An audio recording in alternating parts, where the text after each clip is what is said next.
আচ্ছা, বাংলাদেশের মতো একটা ডাইনামিক অর্থনীতিতে একজন বিজনেস কনসালটেন্ট আসলে কি করেন, তাদের ভূমিকাটা ঠিক কতটা জরুরি? চলুন আজ এই বিষয়টাই একটু ভেঙে দেখা যাক। স্ক্রিনের এই সংখ্যাটা দেখুন, ১৭ কোটিরও বেশি। এটা কিন্তু শুধু একটা জনসংখ্যার হিসাব না, এটা হলো বাংলাদেশের বিশাল সম্ভাবনাময় একটা বাজারের ছবি। আর এত বড় বাজার মানে যেমন বিশাল সুযোগ, তেমনি এর সাথে জড়িয়ে থাকে নানা রকম জটিলতাও। আর ঠিক এখানেই কিন্তু আসল খেলাটা শুরু হয়। মানে সুযোগ তো আছে, কিন্তু সেই সুযোগ কাজে লাগানোর পথটাও বেশ জটিল। ভাবুন তো, এত বড় একটা বাজারে কিভাবে ঢুকবেন বা সঠিক ক্রেতার কাছে পৌঁছাবেন কিভাবে, এখানেই কিন্তু একজন বিশেষজ্ঞর দরকার পড়ে। তাহলে প্রশ্নটা হলো, এই সুযোগ আর জটিলতার মাঝখানের ফাঁকটা পূরণ করেন কারা? ঠিক এই প্রশ্নেরই উত্তর আমরা আজ খুঁজব, আর দেখব কিভাবে সঠিক গাইডলাইন একটা ব্যবসাকে সাফল্যের দিকে নিয়ে যেতে পারে। চলুন সবার আগে বাংলাদেশের এই যে ব্যবসায়িক উত্থান, এর পেছনের কারণগুলো একটু দেখে নিই।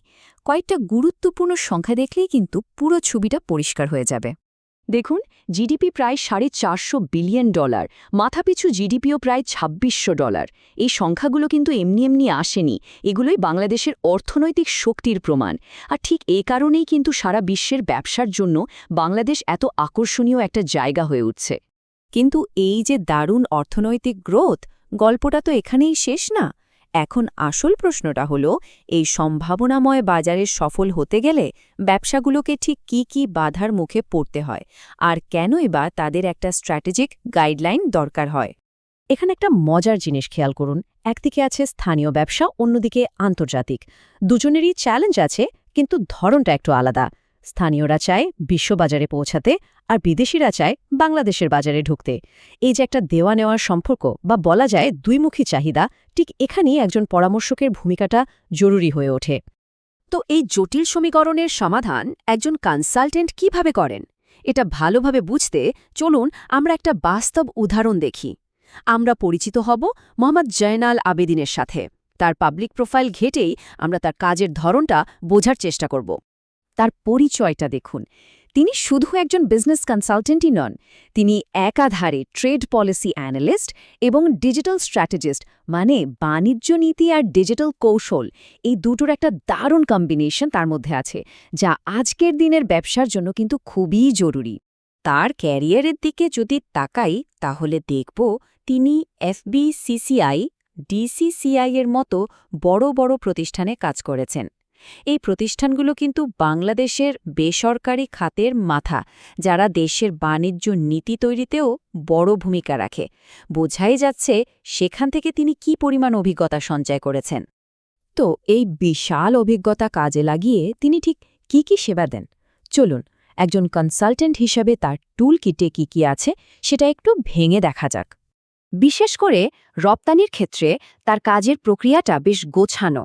একেবারে মার্কেট রিসার্চ করে সঠিক বাজার খুঁজে বের করা থেকে শুরু করে ক্রেতা বিক্রেতার মিটিং ঠিক করা, এমনকি কাগজপত্র আর আন্তর্জাতিক বাণিজ্য মেলায় অংশ নেওয়া পর্যন্ত প্রতিটা ধাপে তিনি সাহায্য করেন। মানে এটা শুধু অ্যাডভাইস দেয়া না, এটা একটা কমপ্লিট প্যাকেজ। তার দক্ষতার জায়গাগুলো যদি দেখি, তাহলে তিনটা বিষয় সবচেয়ে ওপরে: ক্রেতা বিক্রেতার মধ্যে সংযোগ ঘটানো, ওয়েবসাইট তৈরি আর ডিজিটাল মার্কেটিং। এখান থেকে একটা জিনিস খুব পরিষ্কার, তিনি শুধু পুরনো দিনের মতো পরামর্শ দেন না, বরং এই ডিজিটাল যুগে ব্যবসা বাড়াতে যা যা লাগে সেই সব আধুনিক টুলসও ব্যবহার করেন।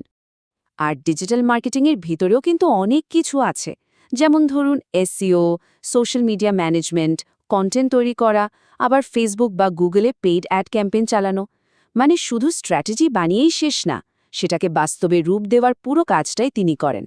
তার ওয়েবসাইট থেকে নেয়া এই লাইনটা কিন্তু তার কাজের মূল দর্শনটা বলে দেয়: নির্ভরযোগ্য বি-টু-বি কানেকশন তৈরি করা আর বিশ্বাসযোগ্য পার্টনারশিপ গড়ে তোলা। আসলে বিজনেসের দুনিয়া দিন শেষে কিন্তু এই বিশ্বাস আর সম্পর্কটাই আসল, তাই না? আচ্ছা, তাহলে এত সব কাজের ফলে তার যে খ্যাতি, সেটার পেছনের কারণগুলো কি কি? চলুন তার প্রোফাইল বিশ্লেষণ করে এর একটা ব্যাখ্যা খোঁজা যাক। এখানে তার খ্যাতির পেছনের কয়েকটা মূল কারণ দেখানো হয়েছে। দেখুন, একদিকে আছে ১৮ বছরেরও বেশি অভিজ্ঞতা, অন্যদিকে এফবিসিসিআই, ডিসিসিআই এর মতো প্রতিষ্ঠানের সাথে কাজের বিশ্বাসযোগ্যতা। এর সাথে যোগ হয়েছে তার ইন্টিগ্রেটেড সার্ভিস মডেল আর রপ্তানির ওপর বিশেষ ফোকাস। সব মিলিয়েই তার প্রোফাইলটা এত শক্তিশালী।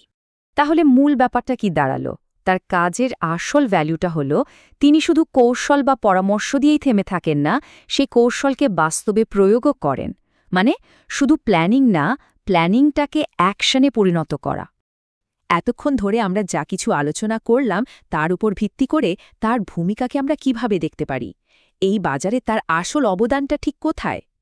এক কথায় বলতে গেলে তার প্রোফাইলটা একজন বিজনেস ডেভেলপমেন্ট এনাবলারের। শব্দটা হয়তো একটু ভারী শোনালো, কিন্তু এর মানে খুব সহজ। তিনি শুধু উপদেশ দেন না, বরং একটা ব্যবসার বেড়ে ওঠার জন্য যা যা দরকার সেই সুযোগগুলো তৈরি করে দেন। পুরো প্রক্রিয়াটাকেই তিনি সহজ করে তোলেন।